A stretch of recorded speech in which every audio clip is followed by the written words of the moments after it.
I was organizing old papers in my room when I found it. A crumpled receipt from Rosewood Manor, the fancy wedding venue where my sister Julia got married last year. The receipt was dated 6 months before her wedding, and the payment method made my stomach drop. It said Education Savings Account payment authorized by James and Patricia Williams. That was my college fund. My parents had used my college money to pay for Julia's dream wedding venue. I stared at the paper, reading it over and over, hoping I was wrong. But there it was in black and white, $43,000 from an account that was supposed to secure my future. My hand started shaking as the reality hit me. They had spent my college fund without telling me. Without asking me. Without even considering that I might need that money for, college. I sat on my bed, holding that receipt, and felt something inside me break. This wasn't just about money. This was about being completely invisible in my own family. I walked downstairs with the receipt clutched in my hand, my heart pounding so hard I could hear it in my ears. Mom was in the kitchen making coffee, and Dad was reading the newspaper at the table. They looked so normal, so peaceful, like they hadn't just destroyed my future. I placed the receipt on the table between them. "What is this?" I asked, trying to keep my voice steady. Dad barely glanced at it before sighing. "It's your sister's big day, Irene. We had to make sure everything was perfect for her." Mom nodded, adding cream to her coffee like we were discussing the weather. "We'll make it up to you, honey. Don't worry about it." Don't worry about it? They had spent $43,000 of my money and told me not to worry about it. "That was my college fund," I said, my voice getting louder. "That money was for my education." Dad looked up from his newspaper with annoyance. "Julia needed it more. Besides, you're smart. You'll figure something out." I felt invisible standing there. Like my dreams, my future, my education meant absolutely nothing to them. I couldn't believe Julia knew nothing about this, so I went straight to her apartment across town. She was unpacking wedding gifts in her living room, still glowing from her honeymoon. "Hey, did you know Mom and Dad used my college fund to pay for your wedding?" I asked without any small talk. Julia looked up from a set of expensive china and shrugged. "I thought you weren't even planning to go to college this year." The casual way she said it hit me like a punch to the stomach. "What do you mean you thought I wasn't going to college? I've been talking about State University for 2 years." She went back to unwrapping gifts. "I don't know, you never seemed that serious about it. Plus, Mom said you could always go later." Later? Like my education was something that could just wait while they funded Julia's perfect princess wedding. That was $43,000, Julia. My future. She finally looked at me with mild irritation. "Look, it's done now. The wedding was beautiful, everyone had a great time, and you'll figure out college eventually. Don't make this weird." I stared at my sister, realizing she genuinely didn't care that my dreams had been sacrificed for her one perfect day. The worst part wasn't just that they used my money. It was that they didn't even include me in any of the wedding planning. I wasn't invited to the dress shopping trips or the cake tastings. I wasn't asked for my opinion on flowers or decorations. They used my college fund but treated me like I didn't exist during the entire wedding process. I watched from the sidelines as Mom and Julia spent weekends visiting venues, trying caterers, and picking out centerpieces. When I asked if I could come along to one of the appointments, Mom said, "It's really more of a mother-daughter thing, sweetie." But it was my money paying for everything. I felt like a stranger funding someone else's party. The few times I tried to offer suggestions, Julia would roll her eyes and say, "You don't really understand this stuff." This stuff? It was a wedding paid for with my education money, but somehow I didn't understand it. I started avoiding the house on weekends because seeing them plan this elaborate celebration with my stolen money was too painful. Every time I heard them laughing about flower arrangements or debating menu options, I thought about how that laughter was costing me my future. 3 weeks after finding the receipt, my acceptance letter came from State University. I had worked so hard for this moment, maintaining a 3.8 GPA through high school, volunteering at the local library, and writing what I thought was a perfect application essay. I ran into the house, waving the letter excitedly. I got in. I got into State University. Mom smiled and gave me a quick hug, but it felt distant. Dad barely looked up from his laptop. That's nice, honey. We'll figure out how to make it work. Figure out how to make it work? There was nothing to figure out.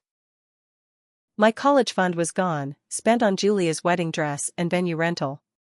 Dad, how exactly are we going to make it work? The money is gone. He finally looked at me with mild annoyance.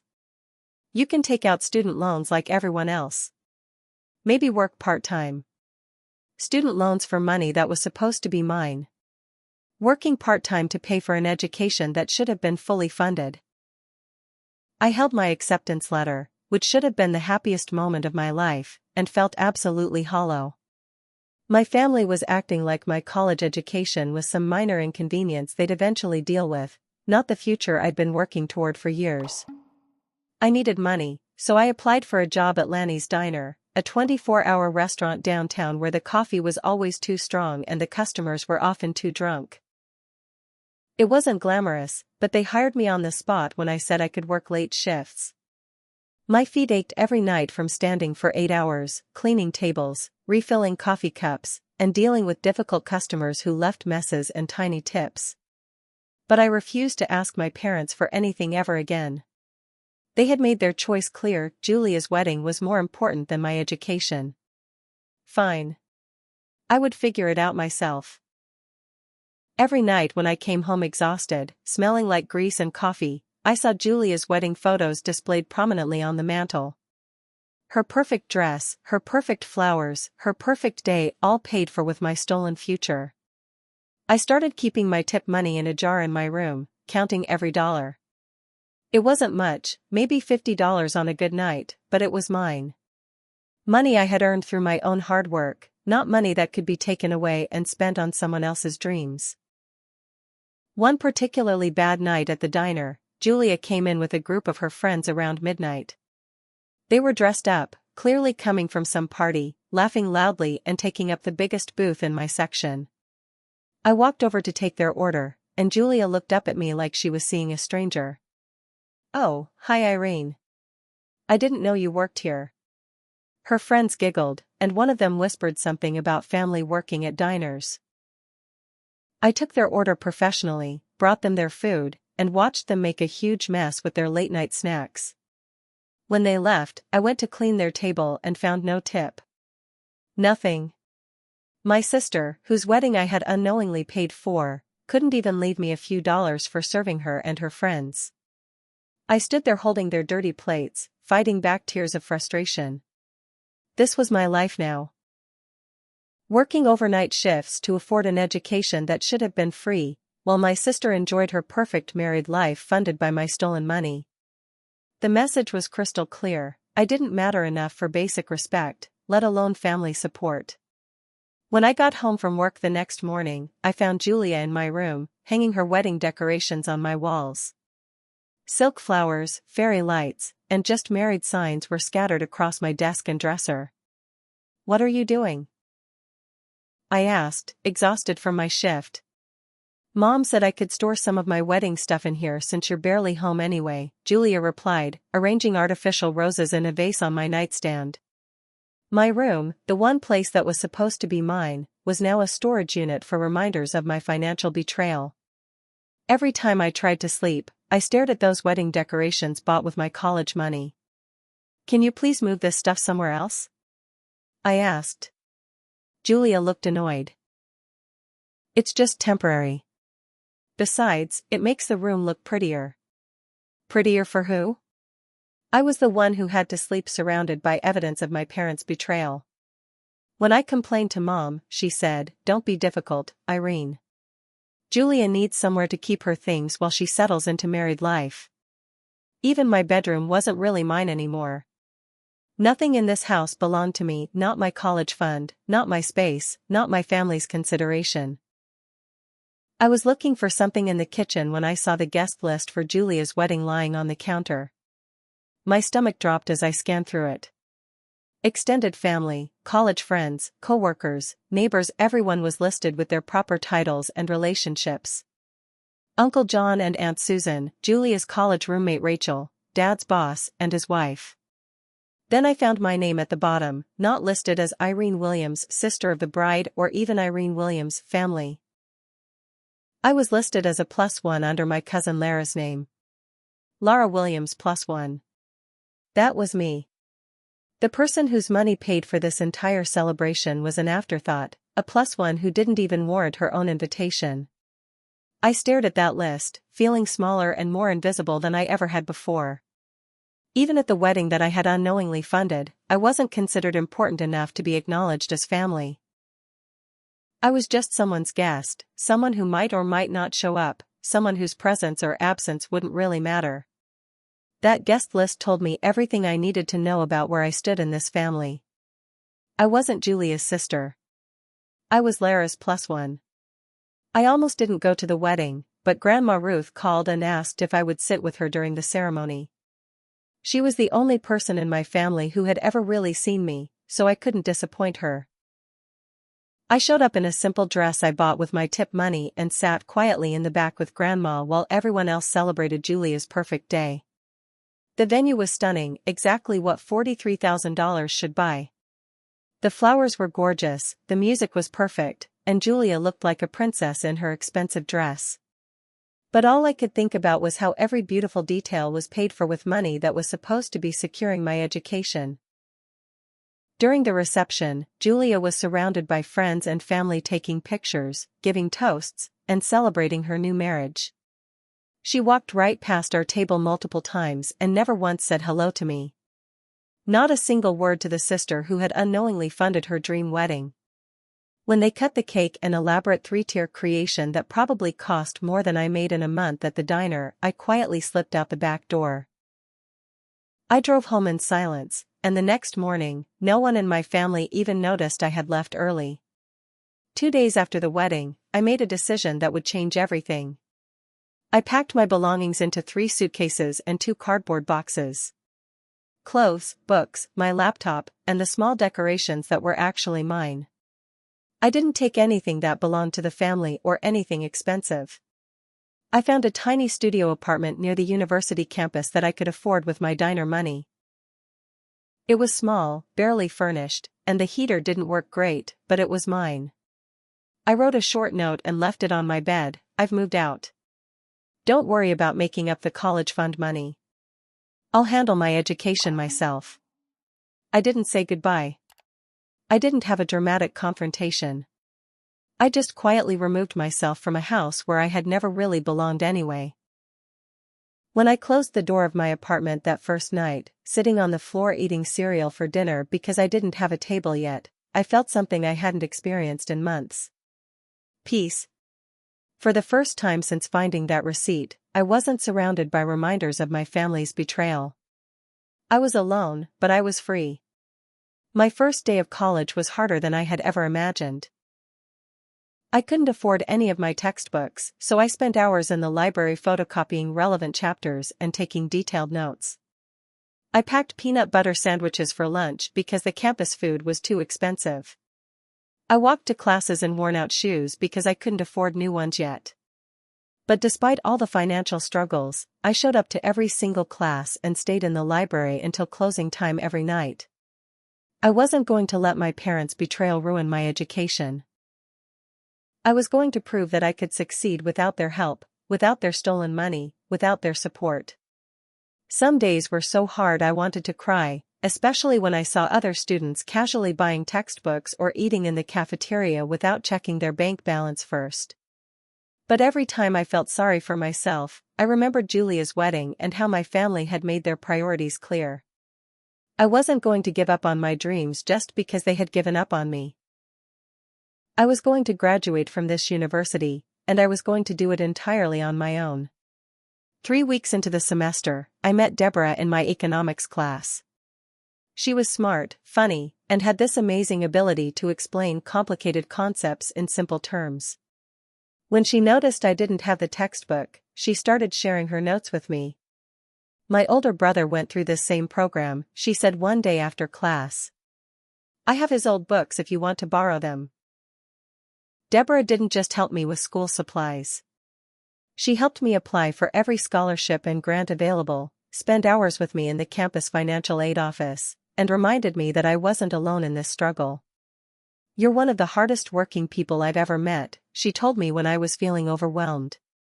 Don't let anyone make you feel like you're not worthy of being here. Deborah became the sister I should have had. Someone who supported my dreams instead of treating them like inconveniences. When I told her about my family situation, she didn't judge or offer empty sympathy. She just said, their loss. You're going to do amazing things, and they're going to miss out on all of it. Having Deborah in my corner made me realize what real family support looked like. 4 months after moving out, my phone rang during my shift at the diner. It was Mom, and she sounded annoyed. You missed Julia's birthday dinner last week, she said without even saying hello first. She was really hurt that you didn't show up. I balanced the phone between my ear and shoulder while I wiped down tables. I had to work. I can't just skip shifts. Mom sighed dramatically. You've really changed, Irene. This job is making you selfish. Selfish? I was working 60 hours a week to pay for an education that should have been funded by money they stole from me, and I was selfish? I haven't changed, Mom. I just have responsibilities now. Well, Julia's feelings are hurt. She thinks you don't care about family anymore. I wanted to laugh. Julia's feelings were hurt? What about my feelings when I discovered they had stolen my college fund? What about my feelings when I wasn't even invited to help plan a wedding paid for with my money? I have to get back to work, I said, hanging up before she could make me feel guilty for having actual responsibilities. Later that night, Deborah helped me realize something important. Healthy families don't make you feel guilty for working hard to achieve your goals. As graduation approached, I realized I needed to buy my own cap and gown. The university bookstore wanted $60 for the set, which might not seem like much, but when you're living on diner tips and mac and cheese, $60 is significant. I started saving every tip I could, keeping the money in an old coffee can in my apartment. It took me 3 weeks to save enough, counting out crumpled dollar bills and quarters from my restaurant shifts. The day I finally had enough money, I walked to the bookstore and bought my graduation regalia. When I got home and tried it on for the first time, I stood in front of my bathroom mirror and started crying. But these weren't tears of sadness, they were tears of pride and accomplishment. I had done this. Despite my family stealing my college fund, despite working 60 hours a week, despite having no support from the people who were supposed to love me most, I was going to graduate. I took a picture of myself in that cap and gown and sent it to Deborah with the message, "We did it." She texted back immediately, "No, you did it. And I'm so proud of you." 3 days before graduation, I was studying in my apartment when someone knocked on my door. I looked through the peephole and saw Dad standing in the hallway, looking uncomfortable. I hadn't seen him since I moved out almost a year ago. I opened the door but didn't invite him in. "What do you want, Dad?" He shifted awkwardly. "My car broke down a few blocks from here. Can you give me a ride to the repair shop?" The audacity was breathtaking. After a year of no contact, after stealing my college money, after letting me struggle alone through university, he wanted a favor. I looked him in the eye and felt absolutely calm. "I can't help you," I said simply. His face showed surprise and then anger. "Irene, don't be ridiculous. I just need a quick ride. And I just needed my college fund, but that didn't stop you from spending it on Julia's wedding." I started to close the door, but he put his hand out to stop it. "You're really going to hold that against me forever?" "I'm not holding anything against you, Dad. I just learned not to depend on family for help. Have a good day." I closed the door and went back to studying, feeling lighter than I had in months. Graduation day arrived with perfect spring weather. I put on my cap and gown, pinned my honor society cord to my graduation stole, and drove to campus alone. As I lined up with my fellow graduates, I scanned the crowd in the auditorium, not really expecting to see my family but somehow still hoping they might surprise me. They weren't there. Not Mom, not Dad, not Julia. Not even Grandma Ruth, though I suspected she wasn't told about the ceremony. Deborah was there with her parents, who had basically adopted me over the past year. When my name was called, Irene Catherine Williams, I walked across that stage and felt completely at peace. I looked out at the crowd and realized I didn't need them there. Their absence didn't diminish my accomplishment, it highlighted it. I had done this completely on my own, against all odds, without their money or their support. When I received my diploma, I thought about that scared girl who had found the wedding receipt a year ago. She would be so proud of the strong, independent woman I had become. The emptiness in the audience where my family should have been sitting didn't hurt anymore. It just confirmed that I had chosen the right path by building a life without them. 2 weeks after graduation, I received a letter in the mail with Julia's handwriting on the envelope. Inside was a 3-page letter that started with "I've been thinking about our relationship lately." She wrote about how much she missed having me around, how family dinners felt incomplete without me, and how she hoped we could get past this rough patch. She talked about wanting to be closer as sisters and how she didn't understand why I had become so distant and cold. But in 3 full pages of letter, she never once used the word sorry. Not once. She never acknowledged using my college money for her wedding. She never apologized for treating me like I was invisible during the entire wedding planning process. She never took responsibility for any of the hurt she had caused. Instead, she painted me as the problem, the sister who had mysteriously become cold and distant for no reason. The letter was full of passive-aggressive comments about how I had changed and become difficult. I read it twice, then put it in my junk drawer. Julia wanted reconciliation without accountability, forgiveness without apology, and relationship without responsibility. That wasn't how healthy relationships worked. The phone call I was expecting finally came 3 months after graduation. Mom called while I was at my new job as a junior financial analyst at a local accounting firm.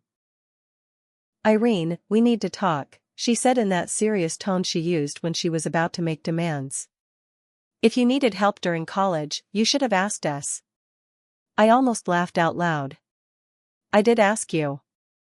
You told me to figure it out myself after you spent my college fund on Julia's wedding." There was silence on the other end. "We didn't know things were that hard for you. You never told us you were struggling." This was the gaslighting I had been expecting. They were rewriting history, pretending they had no idea that stealing my college money might cause financial difficulties. "You knew exactly how hard things were for me, Mom. You just chose to prioritize Julia over me." She started crying, which was her usual manipulation tactic. "How can you say that? We love you both equally. Equal love doesn't steal one daughter's future to fund the other daughter's wedding. You made your choice. You chose her." I hung up before she could start the guilt trip I knew was coming. Deborah was right, I didn't owe anyone an explanation for protecting my peace. 6 months after graduation, I decided to throw myself a celebration party. It wasn't for my graduation, that moment had passed. It was for surviving, for thriving, for building a life on my own terms. I invited Deborah and her family, some coworkers from my new job, and a few college friends who had supported me through the hardest year of my life. We had pizza and cheap wine in Deborah's apartment, played board games, and told stories about college adventures. It was simple, loud, and perfect. These people had earned the right to celebrate with me because they had actually supported me when I needed it. They had seen me struggle and offered help without conditions. They had celebrated my successes without jealousy. They had become the family I chose instead of the family I was born into. Around midnight, as we were cleaning up, Deborah's mom pulled me aside. "I want you to know how proud we are of you," she said. "You've shown incredible strength and character. Your biological family's loss is our gain." That night, surrounded by people who actually cared about me, I realized I had everything I needed. I never got my college fund back. My parents never apologized for stealing my future to fund Julia's wedding. Julia never acknowledged that her perfect day came at the cost of my dreams. But you know what I did get? I got a life they no longer had access to. I got a career I built through my own hard work. I got friends who supported me without conditions. I got self-respect that couldn't be bought or stolen. I got peace that came from knowing I could succeed without them. My revenge wasn't dramatic or cruel. It wasn't destroying their lives or exposing their secrets. My revenge was simple: I became successful and happy without them. I learned to stop needing their approval, their support, or their presence. The scared girl who found that wedding receipt 2 years ago thought she needed her family to survive. The strong woman I became realized that family isn't just about blood, it's about who shows up for you when life gets hard. Some people are born into loving families. Others have to build their own. I'm proud to say I built mine from scratch, and honestly, that was enough. If you've made it this far in my story, hit that subscribe button and share your thoughts in the comment section, because everyone deserves to know that sometimes the best thing people can do for you is show you exactly who they are, so you can decide if they deserve a place in your future.